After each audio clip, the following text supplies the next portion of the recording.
Pada suatu pagi yang cerah di kota Baghdad, langit seolah ikut tersenyum karena warganya sedang bersuka cita.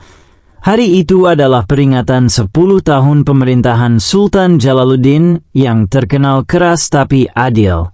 Namun, di dalam istana, suasana tegang. Sultan Jalaluddin baru saja mendapati bahwa 3 janji besar yang ia umumkan pada tahun sebelumnya tidak bisa ditepati. Ia berjanji membebaskan pajak para pedagang kecil. Ia berjanji memperbaiki semua jalan di Baghdad. Ia berjanji akan menikah lagi hanya jika rakyat mengizinkan. Tapi kini, pajak justru makin mencekik, jalan rusak di mana-mana. Dan, Sultan baru saja mengumumkan pernikahan ketiganya tanpa musyawarah sama sekali. Para menteri kelimpungan. Mereka takut rakyat akan marah. Maka muncullah satu nama sebagai penyelamat terakhir, Abu Nawas. Panggil Abu Nawas, kata Sultan dengan dahi mengkerut. Kalau dia bisa menyelamatkan mukaku di depan rakyat, aku akan beri dia hadiah sebesar istanaku. Tapi kalau dia mempermalukanku, Sultan menggertakkan gigi, aku akan mengasingkannya ke padang pasir tak bernama. Di kediamannya yang sederhana, Abu Nawas sedang duduk bersama istrinya sambil membolak-balik piring gorengan yang gosong. Aku bilang juga apa, jangan gunakan minyak bekas dari rumah Pak Menteri, kata istrinya. Itulah, kata Abu Nawas sambil tersenyum lebar. Minyak bekas janji juga begitu. Bisa membuat orang sakit perut atau membakar segalanya. Belum sempat si istri menimpali, datanglah utusan kerajaan yang membawa kabar panggilan Sultan. Sultan sedang berada di ujung tanduk. Tanduk siapa? Tanya Abu Nawas. Tanduk rakyat, jawab sang utusan, nyaris pingsan karena panik. Abu Nawas tertawa. Baiklah, aku akan datang. Tapi pastikan tanduk itu tidak melukai leher siapapun. Di balairung istana, Abu Nawas berdiri tenang di hadapan Sultan yang tampak gelisah seperti kambing yang baru dicukur setengah. Abu Nawas, kata Sultan, aku telah berjanji pada rakyat, dan tampaknya aku tidak bisa menepatinya. Ada 3 jenis janji, Paduka, jawab Abu Nawas. Janji karena lapar, seperti saat berpuasa, dan janji mau makan sedikit, tapi akhirnya nasi 4 piring. Janji karena cinta, seperti janji mau setia tapi tergoda bibir tetangga. Janji karena politik, seperti yang Anda buat. Sultan hendak marah, tetapi tidak bisa menahan tawa. Jadi menurutmu aku termasuk yang mana? Ketiganya, Paduka, jawab Abu Nawas santai. Abu Nawas mengajukan syarat aneh. Ia meminta waktu 3 hari dan 3 benda. Sebuah cermin besar yang bisa dibawa ke pasar. Seekor unta tua tapi bisa bicara, atau berpura-pura bicara. Seruling dari tulang unta yang katanya bisa membunyikan suara hati. Untuk apa semua itu? Tanya Sultan. Untuk menyelamatkan nama Paduka dari tenggelam di kolam janji, jawab Abu Nawas. Hari pertama, Abu Nawas membawa cermin besar ke pasar dan berteriak, "Wahai warga Baghdad, siapa yang merasa pemimpin kalian telah berbohong, silakan lihat wajahnya di cermin ini." Orang-orang mulai berkerumun. Satu persatu melihat ke cermin dan justru melihat wajah mereka sendiri. Kenapa wajahku? Karena kita yang memilihnya, bukan, jawab Abu Nawas. Warga mulai berpikir. Mereka tertawa, tapi juga sadar. Kadang rakyat juga punya andil dalam kebohongan yang dibiarkan. Hari kedua, Abu Nawas membawa unta tua ke balairung istana. Ia mengaku telah membuat unta itu bisa bicara. Unta ini tahu siapa yang paling banyak berbohong, katanya. Tapi ia hanya akan berbicara jika semua bangsawan hadir dan meletakkan tangan mereka di atas kepalanya. Para menteri dan pejabat pun datang dengan bangga. Mereka menyentuh kepala si unta sambil berharap dinyatakan paling jujur. Tiba-tiba unta itu mengeluarkan suara. Mung, ba'a, Abu Nawas tersenyum. Itu suara jujur dari unta yang muak melihat orang-orang sok suci. Semua terdiam. Lalu tawa meledak. Tapi para bangsawan mulai merasa malu dan sadar. Banyak dari mereka memang gemar memutar lidah. Hari ketiga, Abu Nawas membawa seruling aneh ke alun-alun. Seruling ini terbuat dari tulang janji palsu. Jika Sultan meniupnya dan tidak menepati janjinya, seruling ini tidak akan berbunyi. Sultan tertantang. Ia meniup dan tak bersuara. Warga mulai gaduh. Tapi Abu Nawas cepat-cepat berkata, "Tunggu, seruling ini hanya berbunyi jika janji ditepati oleh semua pihak, bukan hanya Sultan." Ia menunjuk jalan rusak yang diblokir oleh pedagang yang korup dan pajak yang diminta kembali oleh menteri bukan perintah Sultan. Rakyat mulai sadar bahwa janji bukan hanya beban Sultan, tapi tanggung jawab bersama. Sultan tersenyum puas. Ia mengumumkan bahwa janji akan ditepati bersama. Pajak pedagang akan ditinjau ulang bersama rakyat. Jalan akan diperbaiki dengan tenaga gotong royong. Dan untuk pernikahan, ia akan minta izin bukan hanya rakyat, tapi juga istri-istri sebelumnya. Semua tertawa. Abu Nawas diangkat sebagai penjaga cermin kebenaran dan diarak keliling kota. Ia menolak hadiah istana dan malah meminta 1 gorengan panas tiap sore dan jangan dari minyak janji palsu. Beberapa hari setelah peristiwa viral, seruling tulang janji, cermin besar yang dibawa Abu Nawas ke pasar ditemukan retak. Banyak yang mengatakan itu pertanda buruk. Namun Abu Nawas justru berkata, cermin yang retak justru lebih jujur karena ia tak lagi memantulkan kesempurnaan palsu. Sultan terdiam merenung. Paduka, lanjut Abu Nawas, terkadang pemimpin harus belajar dari retakan. Karena dari situlah cahaya bisa masuk ke dalam hati yang tertutup kekuasaan. Sultan tersenyum tipis. Ia mulai mengerti, kebenaran tidak selalu datang dengan keindahan, tapi selalu datang dengan kejujuran. Tak lama kemudian, kota Baghdad dilanda gelombang janji-janji kosong baru dari para pejabat lain di seluruh provinsi.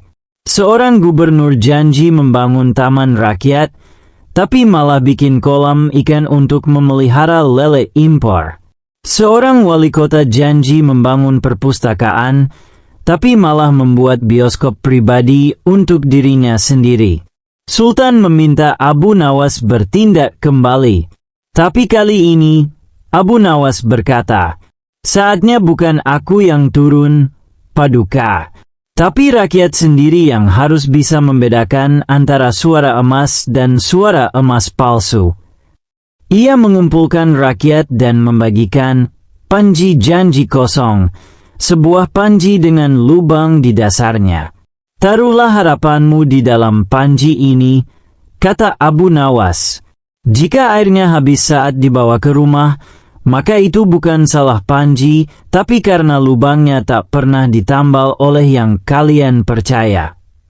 Rakyat pun mulai lebih waspada terhadap janji.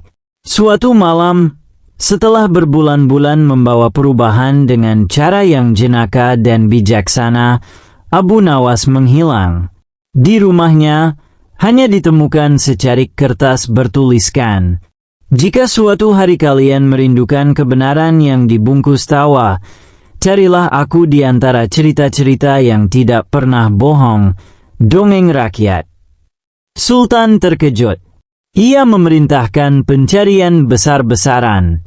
Tapi yang mereka temukan hanyalah jejak kaki di pasir dan sebuah bayangan di bawah bulan. Bayangan seseorang yang berjalan pelan, membawa seruling, dan tertawa kecil. 3 bulan setelah kepergian Abu Nawas, Sultan mengumumkan ide gila. Mulai tahun ini, akan ada pesta tahunan bernama Pesta Bohong-Bohongan. Seluruh rakyat bingung. Paduka mau rakyat berbohong? Tanya salah satu menteri. Bukan, kata Sultan sambil tersenyum. Aku ingin rakyat menertawakan kebohongan agar mereka tak mudah diperdaya. Dan benar saja, pesta itu menjadi festival besar. Ada lomba pidato paling dusta. Siapa yang bisa membuat kebohongan paling lucu, menang.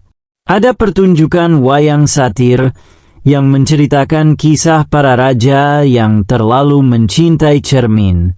Dan ada parade topeng wajah Abu Nawas, lengkap dengan jenggot palsu dan sorban licin. Namun, sesuatu terjadi di penghujung pesta itu. Seorang ibu tua yang berjualan gorengan di pojok pasar tiba-tiba menjadi pusat perhatian. Ia menawarkan gorengan dengan suara serak. Gorengan rasa keju, rasa cinta, dan rasa dusta. Orang-orang penasaran. Dan benar saja, ketika mereka menggigit gorengan itu, mereka tiba-tiba menyebut nama orang yang pernah mereka bohongi. Merasa pipinya memerah. Dan tertawa sampai menangis. Sultan pun mendekati ibu tua itu.